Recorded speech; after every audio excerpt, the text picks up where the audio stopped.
Então vamos começar agora a parte do Python. Eu vou fazer sempre um pequeno bloco sobre Python no final de cada sessão. E hoje vai ser simplesmente a introdução, portanto vou falar um pouco da motivação, tentar convencer-vos que vale a pena o esforço para aprender a programar, e depois vamos ver só variáveis e os tipos básicos de objetos que temos no Python, e vamos ver só um exemplo simples de calcular concentrações e fazer simular restrições de mática em que vamos partir sequências. Mas vamos ver se consigo convencer-vos disto, que há uma grande vantagem em aprender a programar. Logo à partida, é a diferença entre vocês saberem usar o computador ou saberem usar programas que alguém fez. E têm muito mais flexibilidade, aproveitam muito mais o potencial do computador, se souberem dizer ao computador o que é que querem que ele faça por vocês. Se vocês processam os vossos dados manualmente, eu vou focar aqui um pouco o processamento de dados, porque será tipicamente a tarefa que têm na vossa área, não é? Na área relacionada com bioquímica, biologia ou assim, vocês vão lidar sempre com dados experimentais. E se fazem o processamento manual, na folha de cálculo, algo desse género, o resultado que vocês têm são os dados processados. Portanto, calculam as estatísticas, fazem uma tabela, fazem os gráficos e é esse o resultado. Se vocês puderem automatizar isso, o resultado do vosso trabalho é a receita para processar os dados que o computador depois aplica. E isso é muito mais útil, porque agora é como se fosse um carimbo, não é? E vocês podem aplicar a todos os dados que têm. Portanto, tem esta segunda parte, que é, quando vocês fazem o processamento manual, vocês têm de repetir o processamento, ou boa parte dele, cada vez que vão fazer. Mesmo que vocês tenham coisas na folha de cálculo assim, vocês vão buscar ficheiros de um lado, vão copiar para umas células, vão arrastar as células, vão ajustar os gráficos, coisas desse género, e têm sempre trabalho extra para fazer. Se vocês automatizarem, então é só ligar o computador e pô-lo a trabalhar por vocês. Há outro problema, que é o tipo de erros que surgem quando vocês fazem as coisas manualmente, que não são erros reprodutíveis, não é? São erros aleatórios. Vocês podem enganar-se na célula que usam, esqueceram-se de importar um ficheiro, uma coisa desse género, e aquilo dá mal de uma forma que é difícil de reproduzir, que não dá mal sempre da mesma maneira. Se vocês tiverem, se automatizarem, se programarem, claro que a coisa pode estar mal feita, mas é mais fácil diagnosticar estes problemas porque está sempre mal feito da mesma maneira, e se vocês tiverem cuidado de testar adequadamente o código, quando está a funcionar, então já está a funcionar, não vão surgir erros por acaso.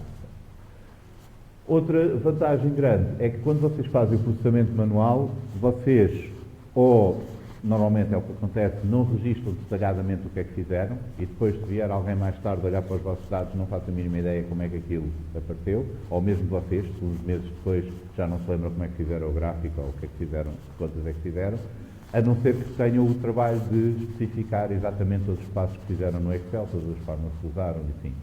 Mas se vocês escreverem código para automatizar o processamento, o código em si tem todos os detalhes de como é que o processo foi feito. Portanto, está lá tudo explícito e basta olhar para o código para ver exatamente o que é que foi feito. Portanto, isso é muito útil nesse sentido, quando vocês estão, principalmente se vocês começarem com um trabalho de doutoramento, assim que podem estar anos a trabalhar na mesma coisa e ter de voltar atrás e ver o que é que fizeram no início. Se vocês tiverem as coisas automatizadas, sabem exatamente como é que está a ser feito.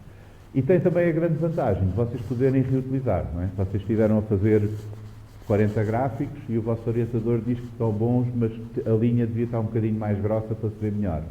E agora, se vocês fizeram tudo no Excel à mão, vão ter de fazer os 40 gráficos e ir cada um deles alterar as espessuras da linha, uma coisa assim. Enquanto se automatizaram aquilo, é só alterar um parâmetro e correr outra vez o script e tem tudo feito. Não é? Portanto, esse tipo de coisas, utilizar, adaptar para umas novas tarefas, quanto mais vocês programarem, mais ferramentas já vão ter feitas à vossa medida, que vocês podem adaptar para os problemas que vêm a seguir, e isto começa a compensar bastante o esforço, porque depois poupam bastante trabalho no que estão a fazer. O nosso foco aqui será basicamente dar-vos os elementos necessários para vocês automatizarem processos que vocês já sabem como é que têm de ser feitos. Portanto, não vamos estar a considerar problemas de conceber algoritmos e desenhar novos algoritmos ou assim, porque isto serão para vocês fazerem coisas que vocês sabem como é que se deve fazer, mas o que precisam de saber é como dizer ao computador para as fazer e como é que ele deve fazê-lo. Portanto, será o foco em criar programas relativamente simples para resolver problemas específicos relacionados com a bioinformática. Não é não vamos estar a fazer isto um curso de programação, portanto não vamos estar a pensar em problemas de design de software, de interfaces, coisas desse género, vão ser coisas bastante simples, mas o que é importante é que vocês aprendam a escrever código que seja fácil de ler, não só para o computador usar, mas para alguém que olhe para o código e perceba o que é que está lá, porque dessa maneira o código também serve para documentação. Vocês podem olhar para o código depois, uns meses mais tarde, e perceber exatamente como é que fizeram as coisas. E código reutilizável, que esteja feito de uma forma suficientemente modular para que, se vocês tiverem um problema semelhante, conseguem usar boa parte do que fizeram para resolver o problema anterior e, alterando uma coisinha ou outra, já têm o problema novo resolvido. Porque há muitas soluções que depois podem ser generalizadas e aplicadas a uma classe grande de problemas. Para isso, vamos pensar na abordagem a qualquer problema com estes passos. Primeiro, perceber o problema, mas isso será uma coisa que nós vamos assumir que já foi feita. Portanto, qualquer problema que vocês, quando vocês chegam à fase de vou escrever um programa para me dar menos trabalho a fazer isto, vocês já sabem exatamente qual é o problema e já sabem qual é o algoritmo, ou seja, qual é a receita que é preciso seguir para resolver o vosso problema. Aqui o que vão precisar é de traduzir isto para o computador. Portanto, vamos focar mais nesta parte de decompor em passos pequenos a receita, porque depois, quando vão implementar, convém implementar em funções relativamente simples, em módulos mais simples, implementar, testar e ir repetindo isto até a coisa estar a funcionar. Portanto, é esta parte que nós vamos focar aqui, como é que nós, sabendo o que é que queremos fazer e como é que se faz, vamos traduzir isso para Python, para pôr o computador a fazer. Para isso, vamos precisar de guardar os dados em algum sítio, em memória. Portanto, vamos usar variáveis, vamos ver os vários tipos de valores de objetos que podemos guardar no nosso programa. Precisamos de fazer alguma coisa com esses dados e, portanto, vamos ver operadores, funções, como é que podemos criar elementos de código para manipular os dados. Vamos ter de controlar quando é que se faz, porque às vezes há ações que são condicionais, há coisas que têm de ser repetidas e assim, portanto vamos aprender esses elementos para controlar a execução e vamos organizar tudo. Vamos tentar organizar os programas de uma forma que possamos reutilizar partes do que nós implementamos noutros problemas. Portanto, vamos criar funções que são esses objetos de Python que permitem encapsular, permitem isolar uma parte do programa que depois pode ser facilmente reutilizado. Então, hoje vamos só começar aqui pela primeira parte, variáveis, e fazer vou fazer uma pequena demonstração como é que vocês podem usar o ambiente de desenvolvimento, o Spider, para criar o programa, para pôr tudo a correr. Portanto, primeiro precisamos de perceber este conceito da variável. A variável é um nome que nós usamos para guardar um objeto. É semelhante ao que vocês podem usar na máquina de calcular, às vezes foi uma coisa no X, ou as máquinas antigas tinham alguns espaços de memória onde podiam guardar um número. Aqui não será só por um número, eu vou referir isto como objetos porque todos os elementos que vocês usam no Python, sejam números, texto, o que for, têm também capacidade de oferecer algumas funções para manipular os dados que estão lá. Portanto, essa é que é a noção do objeto. O objeto tem não só os valores em si, mas tem também funcionalidades, sabe fazer coisas com esses valores. Nós vamos ver uns exemplos com contexto, mas os números também são assim. Portanto, a variável é um nome que, quando nós criamos, fica guardado numa tabela no interpretador e associado a algum sítio da memória onde está guardado o objeto que nós ligamos à variável. Portanto, o interpretador vai estar a gerir isto, tem o objeto em memória, tem o nome da variável e assim, nós não precisamos nos preocupar com isso, basta-nos usar o nome cada vez que quisermos usar aquele objeto. Então vamos ver alguns exemplos. Primeiro, a variável é o nome que está mapeado para uma localização em memória, porque o interpretador vai ter de gerir a memória RAM e vai ter de pôr lá a informação toda, os objetos que criamos e assim.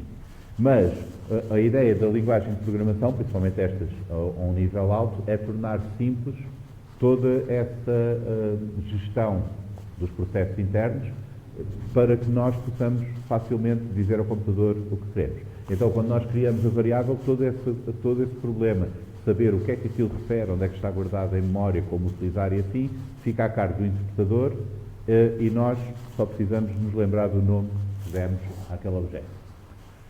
A variável vai ter um tipo de valor associado, porque tudo o que está em memória são sequências de bits, zeros e uns, mas o interpretador vai ter de guardar algum registro de como interpretar o que está lá. A variável pode ser um pedaço de texto, pode ser um número inteiro, pode ser um número com casas decimais, pode ser uma lista, um dicionário, uma função, pode ser qualquer coisa. Portanto, o interpretador tem de saber o que é. E para isso, nós temos de respeitar alguns elementos sintáticos para podermos dizer ao interpretador o que é que estamos a guardar naquele nome. Então, primeiro temos este operador igual, que é a atribuição, que serve para criar uma variável. Nós escolhemos um nome, pomos igual e dizemos qual é o valor, qual é o objeto que vai ficar associado a essa variável. Os nomes das variáveis podem ter underscore, podem ter números, não podem começar por números, podem começar por underscore se quiserem, e tipicamente em Python o que se faz é, se nós tivermos nomes compostos, por exemplo, pi squared, pomos um underscore entre as duas palavras. Isto porque nós não podemos usar espaços dentro do mesmo nome, porque quando o interpretador encontra um espaço, assume que o que vem a seguir já não é a mesma coisa. Então usamos o underscore em vez do espaço para ser mais fácil de ler. O operador igual é da atribuição e tem de ter sempre o nome aqui à esquerda, igual, e uma expressão qualquer que o Python consiga avaliar, que o interpretador consiga avaliar, que é a que vai resultar naquele objeto que vai ficar associado à variável. Por exemplo, neste caso, podemos usar aqui o none. O none é nada. Isto pode ser útil às vezes quando precisamos ter o nome já definido, mas ainda não sabemos o que é que queremos pôr lá. Mas, enfim, não é muito comum utilizar aquele. Mas temos também números inteiros, números fracionários. Se vocês quiserem pôr um pedaço de texto associado a uma variável, portanto, como objeto é uma string é uma sequência de caracteres, e aí temos de indicar com estes delimitadores. Portanto, temos de pôr ou aspas ou plicas antes e depois da sequência de caracteres. A razão para isso é porque quando o interpretador encontra um nome, vai tentar ver qual é o objeto associado. Se encontrar um nome, por exemplo, Python, vai tentar ver o que é e vai dar um erro porque não sabe o que é que a gente quer dizer com Python. Se o que nós queremos é mesmo guardar o P, o Y, o T, H ou o N, então temos de pôr as aspas ou as plicas, porque estamos a indicar ao interpretador que aquilo é uma constante de texto, é um pedaço de texto, e é esse o objeto que nós queremos criar ali. Podemos criar listas. Listas são sequências ordenadas de objetos, com o que nós quisermos, que nós podemos manipular. Podemos acrescentar coisas, tirar coisas, reordenar, etc. Temos também tuplos, que são sequências ordenadas de objetos que já não mudam. Uma vez criados, não podemos alterar o que está lá. Isto pode ser útil quando nós temos coisas cujo significado depende da posição. Por exemplo, se tivermos uma lista de anos, nós podemos tirar anos, pôr anos e assim continuam a ser anos. Mas se tivermos coordenadas, se nós tirarmos a do meio, depois não sabemos qual é que era o X, qual é que era o Y, qual é que era o Z. Portanto, aí não faz sentido estar a manipular dessa maneira. E há também, estes são os tipos básicos. O dicionário também é bastante útil, que nos permite emparelhar valores. Portanto, o dicionário tem, na primeira parte de cada um destes pares, tem a chave e associada à chave está um valor. Isto permite-nos encontrar valores pela chave. Por exemplo, como uma lista telefónica ou um dicionário também, não é? Temos a palavra e a definição. Portanto, esta estrutura é útil para isso. Não vale a pena memorizarem agora estes elementos todos, porque isso depois vamos usando, vem com a prática. Eu só queria mostrar isto para verem que nós indicamos ao interpretador os diferentes tipos de objetos que estamos a criar aqui por estas notações, pela sintaxe que estamos a usar aqui. A lista tem os parênteses retos, o tuplo tem os parênteses curtos, o dicionário tem as chavetas e os pares são separados por 2 pontos, os números fracionários têm um ponto para a casa decimal, os números inteiros não têm, etc. Portanto, tudo isto indica ao interpretador que objetos é que queremos criar, e nós vamos precisar nos familiarizar com esta sintaxe para poder comunicar com o interpretador. Depois temos também operações. nós temos ali a soma, subtração, multiplicação, há duas divisões, uma divisão inteira, que dá sempre um resultado inteiro, portanto deita fora as casas decimais, e a divisão normal. A divisão normal é simplesmente a barra dividir, como na máquina de calcular, a divisão inteira tem duas. Temos estas operações de soma, multiplicação e assim, e algumas delas vocês podem usar com objetos de outros tipos. Por exemplo, vocês podem somar duas strings e isso é interpretado como querendo juntar as duas, não é? Concatenar e ficar com uma maior. Vocês podem multiplicar uma string por um inteiro, por exemplo, ele vai copiando aquele pedaço de texto, o número de vezes que indicam. Há outras coisas que não fazem sentido, por exemplo, não podem multiplicar uma string por um número fracionário, porque não dá para ter uma vez e meia aquele texto, não conseguem subtrair strings ou coisas assim, portanto, algumas vão dar erro, mas há algumas que são intuitivas, que estão implementadas e que vocês podem usar. E depois tem também estes operadores de comparação, em que vocês vão obter resultados booleanos, verdadeiro ou falso. Isto pode servir para testar condições. Notem aqui que perguntar se duas coisas são iguais, em Python, são dois sinais de igual. Isto porque um sinal de igual é o operador de atribuição, é para criar uma variável com o nome. Mas, mais uma vez, isto não são coisas que vocês tenham de memorizar assim de uma vez, mas é o tipo de coisas que vocês vão consultando e com a prática depois vão percebendo, vão assimilando.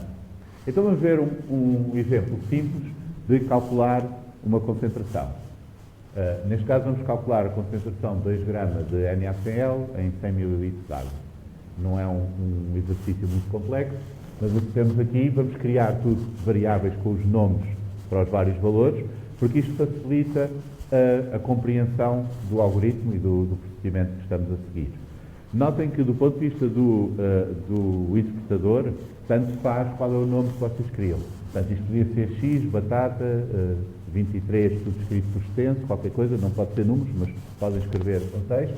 Só que se vocês não escolhem bem os nomes, depois o código torna-se muito difícil de compreender. E aí é a vantagem de nós podermos escolher os nomes à nossa vontade, podemos usar os nomes das variáveis para tornar o código legível. E então sabemos que este 58.4428 é a massa molar do NaCl, aqui é a massa que nós temos na solução, o volume da solução, etc. Portanto, se nós dermos esses nomes, conseguimos tornar o código mais inteligível. Isto será o código escrito num ficheiro que nós vamos guardar. Portanto, quando eu vos mostrar coisas a amarelo, é o ficheiro que nós guardamos com o código. Aqui a cinzento eu ponho o que se vê na consola. E já agora posso mostrar isto para vocês verem como é que isto funciona na prática. Então isto é o editor. Eu vou pôr isto um bocadinho maior.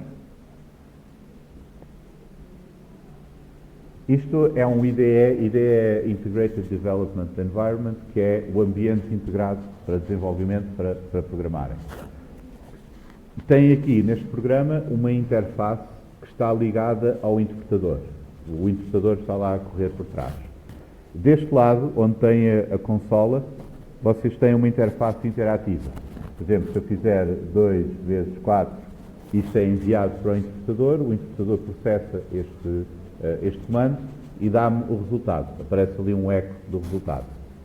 Se eu atribuir o resultado a uma variável, por exemplo, A igual a 2 vezes 4, então aí ele não faz nada. Como eu guardei o resultado, não ficou pendurado, ele não fez o eco.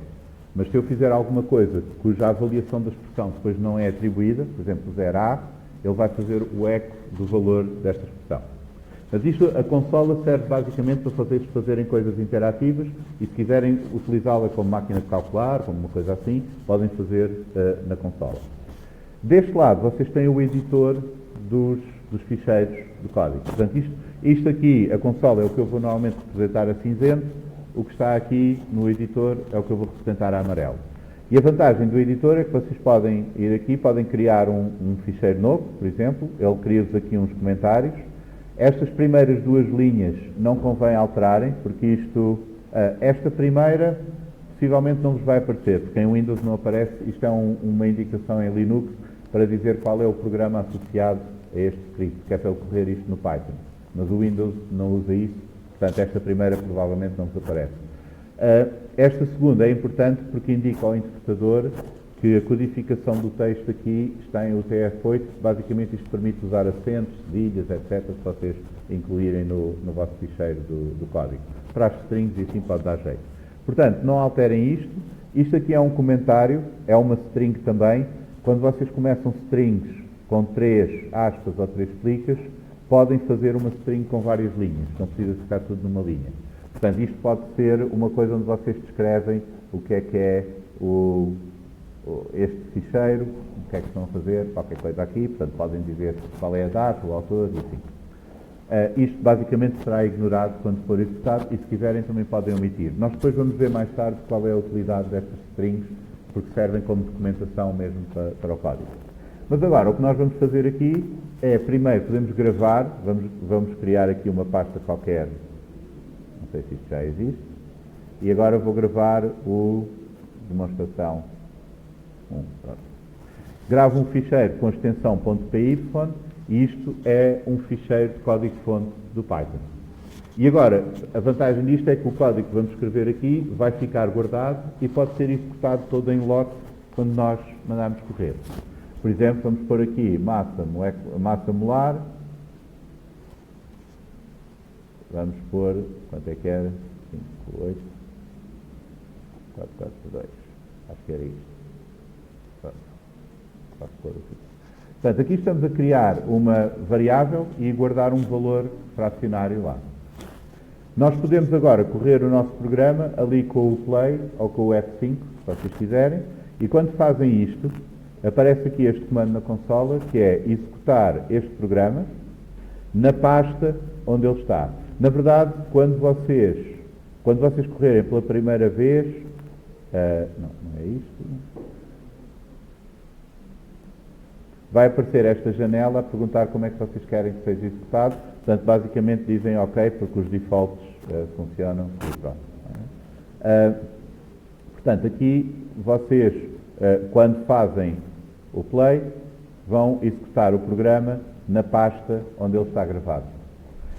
Isto, neste primeiro exercício, é irrelevante, mas quando começarmos a lidar com ficheiros, é conveniente pôr o programa na pasta do ficheiro, se isso não tiver problema, porque é mais fácil aceder ao ficheiro pelo nome. Se estiverem numa outra pasta, têm de dar o caminho todo para o ficheiro, para o interpretador encontrar. Então vamos fazer isto, vamos dizer que o nosso volume é 0.1 centímetros cúbicos, vamos dizer que a massa de NaCl é 2 gramas e agora podemos calcular a quantidade, o número de moles do NaCl, será a massa a dividir pela massa molar. E vocês vão reparar que quando eu corro este programa não acontece nada, não apareceu nada aqui. A razão para isto é porque tudo o que nós fazemos aqui que tem um valor que não está atribuído tem um eco, a consola faz o eco, mas quando nós estamos a escrever um programa não queremos encher de lixo a consola com todos os passos intermédios. Portanto, quando o Python corre o nosso programa, não vai estar a mostrar todos os cálculos intermédios. Só mostra aquilo que nós mandarmos mostrar com aquele comando print. No entanto, o programa correu, o que quer dizer que nós temos aqui as nossas variáveis definidas. A massa molar é esta, o volume é este, e se eu disser aqui uma coisa qualquer que não existe, ele vai me dizer que não sabe o que é. Portanto, aqueles nomes estão definidos, estão associados àqueles valores, temos as variáveis definidas. Há outras coisas que ainda não existem, por exemplo, a concentração ainda não está calculada, portanto, não está definido. Posso fazer isso agora, por exemplo, a concentração será igual à quantidade a dividir pelo volume, assumindo que não me enganei com a química. E agora, se eu executar, já vou ter aquela variável aqui da concentração. Agora, se eu quiser que o meu programa no fim diga ao utilizador qual é a concentração, então posso pôr aqui um print. Print manda para a consola o que eu quiser especificar. Então vou criar aqui uma string só para dizer concentração e agora ponho a seguir o valor da concentração e depois ponho a seguir, por exemplo, mol por centímetros cúbicos.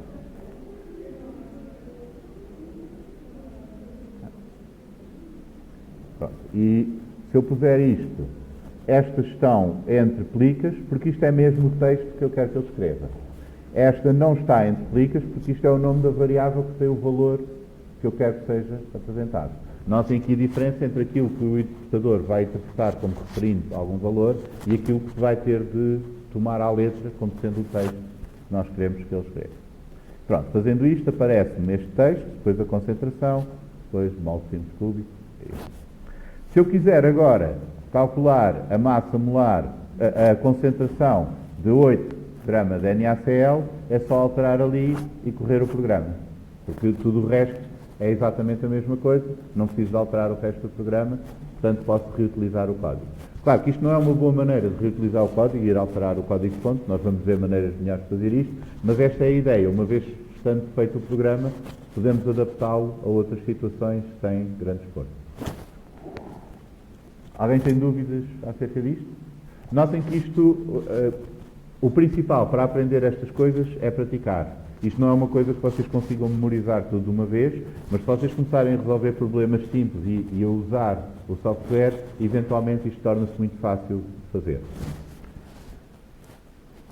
Então vamos passar a outros, uns detalhes aqui, que é esta noção dos objetos. Nós estivemos a guardar estes valores, o texto, usar o texto, os números e assim, mas na verdade tudo isto são objetos em Python que, além do valor em si que está lá, têm funcionalidades, têm métodos, funções próprias do objeto que permitem fazer coisas. Por exemplo, se eu criar uma variável com um texto, este Python, esta variável agora está a referir este objeto em memória, esta string. Mas um objeto do tipo string tem funcionalidades como, por exemplo, este método upper, que devolve a mesma string toda em maiúsculas. A string original não é alterada, mas vai devolver uma cópia, só que convertida para maiúsculas. E aqui temos dois elementos importantes da sintaxe do Python. Quando vocês querem ir buscar uma função que pertence a um objeto, essa chama-se um método do objeto, têm de pôr a referência ao objeto, neste caso vamos usar o nome da variável, um ponto e a seguir o nome da função que querem executar. E sempre que vocês querem executar uma função, quando querem dizer ao interpretador que é para seguir aquela receita que está lá, têm de ter parênteses à frente. Porque se não puserem parênteses, é apenas uma referência à função. Posso fazer aqui, mostrar-vos isso. Vamos criar aqui na consola uma variável. Como é que isto vai? Vou criar aqui, por exemplo, x igual a ABC. Se eu disser x.upper, isto é uma referência à função upper que existe nas strings. O Python não fez nada, está-me só a dizer que o upper do x é uma função. Se eu quiser saber o que é que ela faz, até posso dar isto à função help. Se eu disser x.upper, a função help vai-me devolver a documentação nisto. Não é? Diz que retorna uma cópia da string convertida em maiúsculas. Mas nada disto executou a função, só estou a referir à função. Se eu quiser mesmo o resultado da função, se eu quiser que o interpretador execute a função e me dê o resultado, então eu tenho de dizer x.upper e depois pôr ali os parênteses. E agora ele vai executar a função e devolver-me o resultado. Portanto, dois elementos de sintaxe aqui. O ponto para indicar que isto faz parte do objeto, é a função do objeto, e os parênteses para dizer ao interpretador que é mesmo para correr aquela função. Para, no fundo, aquele mini programa, executá-lo e devolver o resultado. Então, neste caso, esta expressão vai devolver Python em maiúsculas. Temos outros, por exemplo, o replace também é bastante útil nas strings. Nós damos duas substrings e em todas as ocorrências da primeira, ele vai passar a pôr a segunda. Portanto, neste caso, em vez do H, passou a ter ali os três traços. Podemos pedir a posição de um elemento na string, por exemplo, o find do O vai-nos dizer qual é o índice do O naquela string e vai-nos devolver um 4. Se vocês fizerem as contas, isto é estranho porque o O é o quinto elemento da palavra. Mas a razão pela qual isto é o 4 é porque em Python o primeiro elemento é o 0 e depois é o 1, o 2 e assim. Isto parece um pouco confuso a princípio, mas é bastante prático quando vocês estão a lidar com vários vetores e querem juntá-los, não é? Querem fazer as contas de onde é que aparece o próximo elemento, se puser a seguir ao primeiro, dos intervalos entre elementos e assim. Começar a contar no 1 estraga essas contas todas e começar a contar no 0 é muito mais fácil depois fazer esse tipo de contas. Tem também este método, enfim, há muitos outros, mas este método, o split, vai devolver uma lista, vejam aqui os parênteses retos, com os fragmentos do nosso texto partido no sítio onde aparece aquela substring. Portanto, o TH foi eliminado e foi devolvido apenas o que sobra depois de cortarmos no TH. Então vamos ver um exemplo prático disto. Vamos supor que nós temos aqui uma sequência de uma parte de um gene qualquer e nós queremos ver o que é que acontece se nós digerirmos esta sequência com uma enzima de restrição que corta naquela zona. Onde encontra TGT, APA, vai cortar o DNA. Uma coisa que podemos fazer aqui é, temos a nossa sequência, temos a zona onde vai cortar e podemos fazer o split para essa zona e depois obtemos os fragmentos. Isso podemos fazer no programa. Já agora, se vocês estiverem só a experimentar coisas e se quiserem desligar ou ligar uma parte do vosso programa, porque estão só a experimentar, no programa final provavelmente não ficará, mas para fazer experiências pode ser útil, vocês podem selecionar um bloco de código e depois ir aqui ao Edit e dizer Comment Uncomment. Ou então podem carregar Ctrl 1, também faz isso. O que isto faz é pôr estes cardinais no início de todas as linhas, ou então, se fizerem outra vez, ele tira os cardinais do início. Portanto, é fácil de fazer isto com um bloco. A razão pela qual isto, para que é que isto serve, é porque o interpretador ignora tudo o que vier a seguir um cardinal. Isso permite-nos pôr comentários no nosso código, com texto livre, que nós não queremos que o interpretador ande a tentar executar, mas que nos pode ajudar a perceber o que é o nosso código. Por exemplo, eu vou pôr aqui a sequência e o site, vou copiar daqui, que é para não estar a fazer isto à mão, e agora eu posso pôr aqui, posso indicar que isto é o sítio de reconhecimento da enzima. Este texto, se eu não puser o cardinal ali, vai-me dar um erro porque o interpretador não vai conseguir perceber o que é isto. E como veem, aparece logo ali um aviso que há um erro de sintaxe inválida, porque isto não faz sentido em Python. Mas se eu puser o cardinal, estou-lhe a dizer, não tente interpretar o que está ali, porque isto é só uma nota minha. E vocês podem usar isto para ser mais fácil de perceber o código, se vocês precisarem de anotar o código. Em geral, se isto acontecer no sítio onde vocês estão simplesmente a criar uma variável, é mau sinal. Porque se vocês precisarem de comentar a criação de uma variável, é porque escolheram mal o nome da variável, porque o nome da variável devia dizer o que é que ela é. Mas há sítios onde o código pode ser mais complicado e que podem ter que pôr algum comentário para perceber o que é que se passa lá. Então, vamos criar aqui este código e agora vamos dizer que o nosso resultado será o resultado de, na sequência, nós fazermos o split pelo sítio de reconhecimento da enzima. E agora até podemos fazer aqui um print do nosso resultado, que é para quando corremos o nosso código.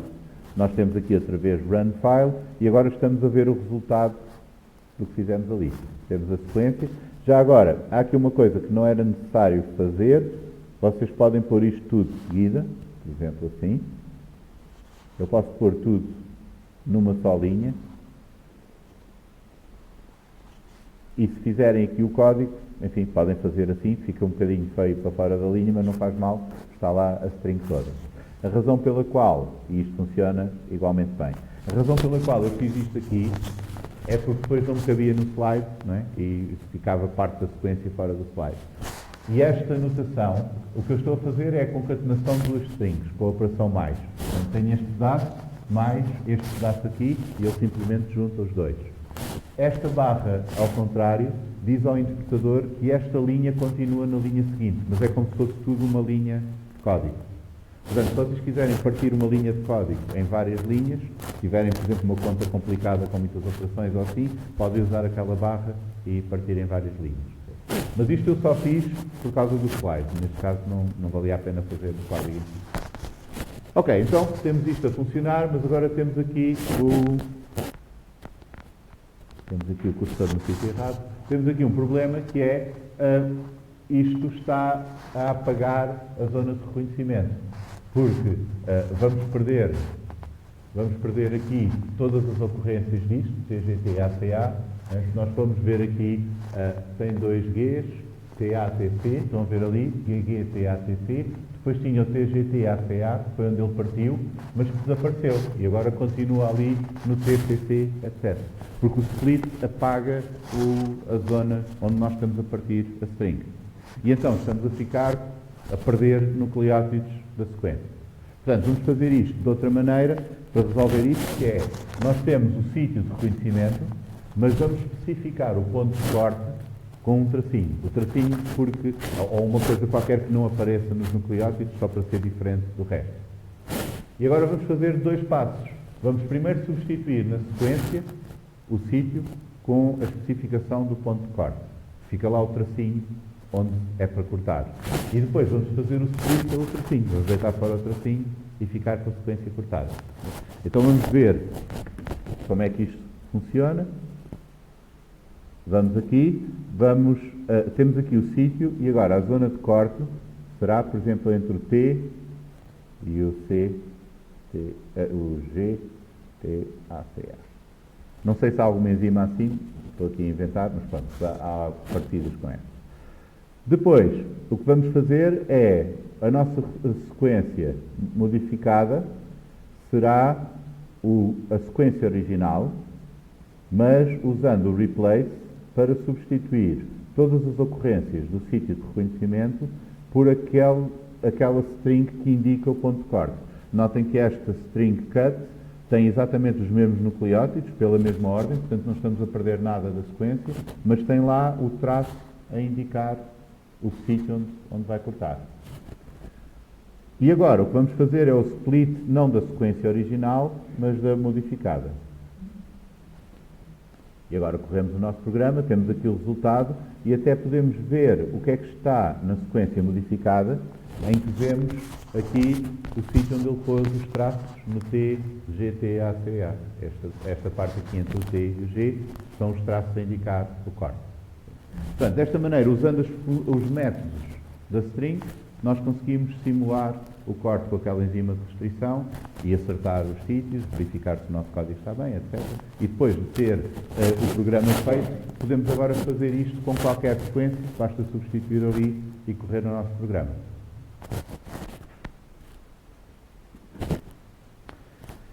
Agora, se quisermos saber, por exemplo, qual é o comprimento dos vários fragmentos, isto pode ser importante se nós estivermos a usar enzimas de restrição e depois fazer uma eletroforese ou assim para medir o tamanho dos fragmentos, nós podemos também usar esta função, len, o comprimento, e podemos indexar cada um dos fragmentos que temos aqui com a posição na lista.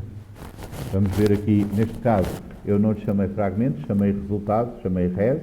Portanto, o res é uma lista com 3 elementos. Este é o primeiro elemento. Continua. Não. Enganei-me aqui. Portanto, como veem, já tenho um exemplo de debugging. Podem ver que quando eu fui chamar o res, ele está-me a dar a sequência toda, num só elemento, com os tracinhos ainda. Porquê? Porque eu me esqueci de alterar aqui no split, em vez de partir pela zona de reconhecimento, que agora já não existe, eu devia estar a partir pelo tracinho. Portanto, agora, se eu vir o res, já está certo, já me está a dar a lista com os fragmentos. Estão a ver? Um fragmento aqui, vírgula, outro fragmento, vírgula, outro fragmento.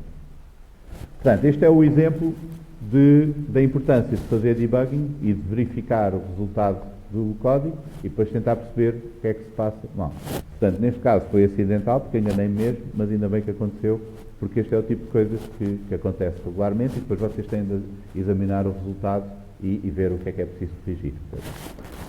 Agora, se nós quisermos saber quantos fragmentos estão, nós podemos pedir o comprimento desta lista. O comprimento desta lista é 3, porque a lista tem 3 elementos. E os seus elementos são, este é o primeiro tem o índice 0. Se vocês tiverem qualquer objeto que tenha vários elementos, vocês podem aceder a cada um dos elementos indicando a sua posição. Começa pelo 0, depois tem o 1, será o segundo elemento, e o de índice 2 é o terceiro elemento. Estes são os 3 fragmentos que nós temos. Se eu quiser saber o comprimento do último fragmento, eu posso perguntar o len deste fragmento. Porque notem que este fragmento em si também é um conjunto ordenado. É uma string que é um conjunto de letras. Então, neste caso, o comprimento desse fragmento é o número de letras que ele tem. E eu até posso depois percorrer as letras, ir a cada uma delas, ou assim, se eu quiser fazer isso. Tá bem? Portanto, desta forma, nós podemos saber os comprimentos dos vários fragmentos, pedindo assim. Claro que isto não é muito prático, se tivermos 20 fragmentos, ter que pedir um a um, mas nós depois, para a semana, já vamos começar a ver elementos de controle que permitem fazer ciclos, fazer condições, para poder fazer isso. Portanto, resumindo esta primeira parte, vimos as vantagens de escrever código. Custa um bocadinho a princípio, habituarem-se a isto, mas se vocês começarem a ganhar prática nisto, depois há muitas coisas que são muito mais fáceis de fazer escrevendo um script simples do que estar a escrever ou não. Não só porque têm a documentação do processo menos erros, como porque podem reutilizar e aplicar mais facilmente. E vimos também o básico do Python. O que é que vocês vão usar? O Spider é o que eu recomendo. Claro, se vocês quiserem usar outra coisa, se já tiverem prática noutro editor qualquer, também podem. O Spider vem com o Anaconda e é bastante fácil de usar. Vimos como criar variáveis, gravar o programa, executar o programa, ver os resultados e assim, e vimos alguns tipos de variáveis. Vimos números, na primeira conta, e strings. Também vimos um bocadinho da lista, que foi aquele resultado, mas depois vamos começar a usar mais destes. Notem que a ideia não é tentarem memorizar isto tudo de uma vez, mas só se vocês fizerem vários exercícios destes, eventualmente isto vai se tornando cada vez mais fácil. Portanto, o que eu recomendo é que vocês instalem o Anaconda. Vocês têm lá no final do segundo capítulo, não é o segundo, é o terceiro, dos apontamentos, têm lá o link para onde podem descarregar o Anaconda e tem um pequeno tutorial só para começarem a brincar com o editor, fazer umas contas e assim. Portanto, dá jeito de vocês fazerem isso se vocês quiserem usar o vosso portátil depois nas práticas para a semana, ter já isso instalado. Em alternativa, podem usar os computadores do laboratório, que têm também o Anaconda, esta versão. Portanto, instalem o Python 3, acho que é o 7 que agora está, não o 2, mas o 3 qualquer coisa, o mais recente que estiver lá. E isso já vem com o Spider e com várias bibliotecas que nós vamos usar para fazer gráficos, para o SciPy, e assim já vem tudo empacotado no Anaconda. Portanto, só precisam de instalar aquilo para todo o Python que vamos usar. Okay?